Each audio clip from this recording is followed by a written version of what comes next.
ઓમ નમો નારાયણ. જય શ્રી કૃષ્ણ મિત્રો. ભક્તિમાર્ગ ચેનલમાં ફરી એકવાર તમારું હાર્દિક સ્વાગત કરું છું. મિત્રો, નારાયણ કવચ અત્યંત પાવન અને શક્તિશાળી સ્ત્રોત છે, જે શ્રીમદ ભાગવત મહાપુરાણમાં છઠ્ઠા સ્કંદના 8મા અધ્યાયમાં આવેલું છે. આ કવચનું પઠન આપણી અંદર દૈવી શક્તિઓને જગાડે છે અને બધી બાજુઓથી આપણું હર હંમેશ રક્ષણ આપે છે.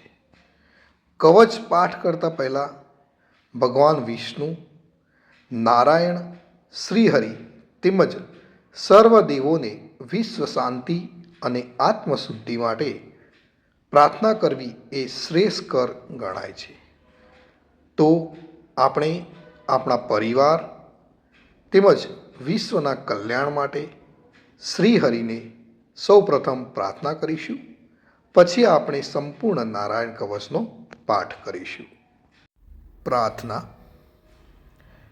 હે પરમ નારાયણ, અનંત આદિ વાસુદેવ, હે જગતના દ્રાતા, ધર્મના રક્ષક, આજે હું આપની શરણ આવી ભય મુક્તિ, શાંતિ અને શુદ્ધિ માટે હું મારા મન, વાણી અને કર્મથી આપની આરાધના કરું છું. હે દયાના સાગર, અમારી ભૂલ ચૂકને માફ કરી અમારું રક્ષણ કરો.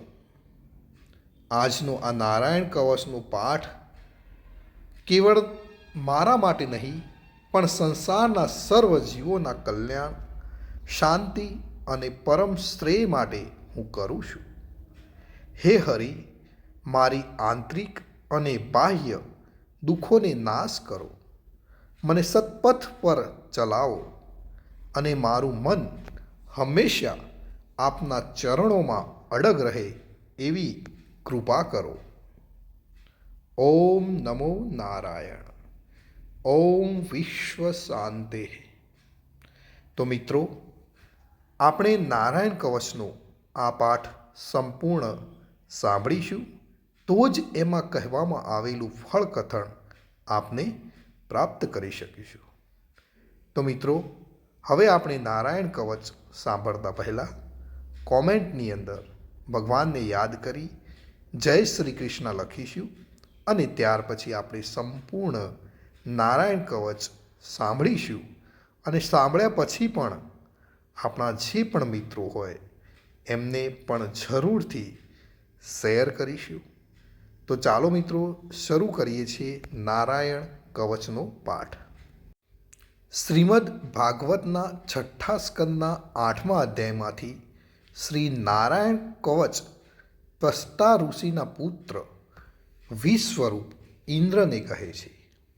વિશ્વરૂપ કહે છે કે જ્યારે ભયનો સમય પાસે આવ્યો હોય ત્યારે મનુષ્ય હાથ પગ ધોઈ આચમન કરી ઉત્તર દિશા તરફ મુખ રાખી નારાયણ કવચનો પાઠ કરવો જોઈએ. જ્યારે ભય આવે ત્યારે શ્રી નારાયણ રૂપ નામનું બખ્તર ધારણ કરવું જોઈએ. તો આ પ્રમાણે છે નારાયણ કવચનો પાઠ, જે આપણે સંપૂર્ણ સાંભળીશું. હે ગરુડની પીઠ ઉપર ચરણ કમર ધારણ કરનારા, 8 સિદ્ધિઓવાળા, 8 બાહુઓવાળા અને તે 8 બાહુઓ વિશે શંખ, ચક્ર, ઢાલ, ગદા, બાણ, ધનુષ્ય તથા પાસને ધારણ કરનારા શ્રીહરિ, મારી સર્વ પ્રકારે રક્ષા કરો. જળમાં મત્સ્ય અવતારધારી ભગવાન જલતંતુઓથી તથા વરુણા પાસથી મારી રક્ષા કરો. માયાથી બટુક બનેલા વામનજી સ્થળમાં મારી રક્ષા કરો. શ્રી વિશ્વરૂપ ત્રિવિક્રમ ભગવાન આકાશમાં મારી રક્ષા કરો. જેના અટ્ટહાસ્યથી દિશાઓ ગાજી ઉઠી હતી અને ગર્ભિણીઓના ગર્ભ પડી ગયા હતા, તેવા નૃસિંહ ભગવાન દુર્ગ, વન અને યુદ્ધ ભૂમિમાં મારી રક્ષા કરો. પોતાની દાઢથી પાતાળમાંથી પૃથ્વીનો ઉદ્ધાર કરનારા ભગવાન યજ્ઞમૂર્તિ વારાહ, માર્ગમાં મારી રક્ષા કરો. પરશુરામ ભગવાન પર્વતોના શિખરોમાં મારી રક્ષા કરો. અને ભરતના મોટા ભાઈ રામ ભગવાન તથા લક્ષ્મણ પ્રવાસમાં અમારી રક્ષા કરો. ઉગ્ર ધર્મ અને પ્રમાદથી નારાયણ ભગવાન મારી રક્ષા કરો. નિંદાથી નર ભગવાન ને યોગ ભ્રષ્ટ થતા યોગેશ્વર દત્તાત્રેય ભગવાન મારી રક્ષા કરો. ત્રણેય ગુણોના સ્વામી ભગવાન કપિલ કર્મબંધનથી મારી રક્ષા કરો. સંત કુમાર કામદેવથી મારી રક્ષા કરો.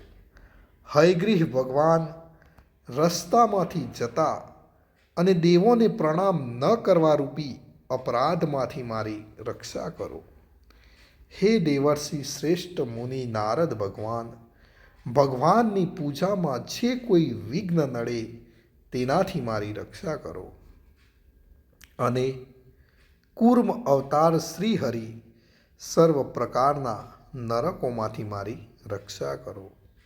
અયોગ્ય ખોરાકથી ભગવાન ધન્વંતરી મારી રક્ષા કરો. જીતેન્દ્રિય ભગવાન ઋષભદેવ કામ ક્રોધ આદિના ભયમાંથી મારી રક્ષા કરો. યજ્ઞાવતારી ભગવાન લોક અપવાદથી મારી રક્ષા કરો.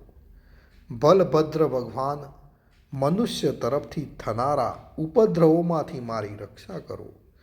અને ક્રોધોવેશ સર્પગણો ભગવાનથી શેષ ભગવાન મારી રક્ષા કરો. ભગવાન વેદવ્યાસ અજ્ઞાનથી મારી રક્ષા કરો. પાખંડીઓના ટોળામાંથી ભગવાન બુદ્ધ મારી રક્ષા કરો. ધર્મની રક્ષા માટે અવતાર લેનાર ભગવાન કલ્કી કાળના મૂળ રૂપ કળિયુગથી મારી રક્ષા કરો. હે કેશવ ભગવાન પ્રભાતમાં ગદાથી મારી રક્ષા કરો. હે વેણુધર ભગવાન ગોવિંદ આ સંકટ કાળમાં મારી રક્ષા કરો. ઉદાત શક્તિ નારાયણ ભગવાન પ્રાહન કાળમાં મારી રક્ષા કરો. અને ચક્રધારી ભગવાન વિષ્ણુ મધ્યાહન કાળમાં મારી રક્ષા કરો. મધુ દૈત્યને મારનારા ઉગ્ર ધનુર્ધારી ભગવાન વિષ્ણુ ત્રીજા પહોરમાં મારી રક્ષા કરો. બ્રહ્મા વિષ્ણુ અને રુદ્ર એ ત્રણ મૂર્તિવાળા ભગવાન માધવ સાયંકાળમાં મારી રક્ષા કરો. ઇન્દ્રિયોના સ્વામી ઋષિકેશ ભગવાન પ્રદોષ કાળમાં મારી રક્ષા કરો. પદ્મનાભ ભગવાન કેવળ એક અર્ધરાતથી પહેલાંના કાળમાં અને અર્ધરાતે મારી રક્ષા કરો. શ્રી વત્સ સિંહધારી ભગવાન એવા ઈશ શ્રી વિષ્ણુ પાછલી રાતે મારી રક્ષા કરો. તલવારધારી ભગવાન જનાર્દન મળસકામાં મારી રક્ષા કરો. દામોદર ભગવાન સંપૂર્ણ સંધ્યાઓમાં મારી રક્ષા કરો. કાળમૂર્તિ ભગવાન વિશ્વેશ્વર સૂર્યોદય પહેલાંના કાળમાં મારી રક્ષા કરો. હે પ્રલય સમયના અગ્નિ જેવી તીક્ષ્ણ ધારવાળા ચક્ર, વાયુવાળા અગ્નિથી જેમ સૂકું ઘાસ બળીને ભસ્મ થાય તેમ અમારી શત્રુ સેનાને ભસ્મ કરો. હે વ્રજના જેવા તીક્ષ્ણ સ્પર્શવાળા તણખાઓથી ભરેલી ગદા, તમે ભગવાનને પ્રિય છો. તમે કુષ્માંડ યક્ષ રાક્ષસ ભૂત તથા ગ્રહોનો ભૂકો કરી નાખો તથા શત્રુઓના ચૂરે ચૂરા કરી નાખો.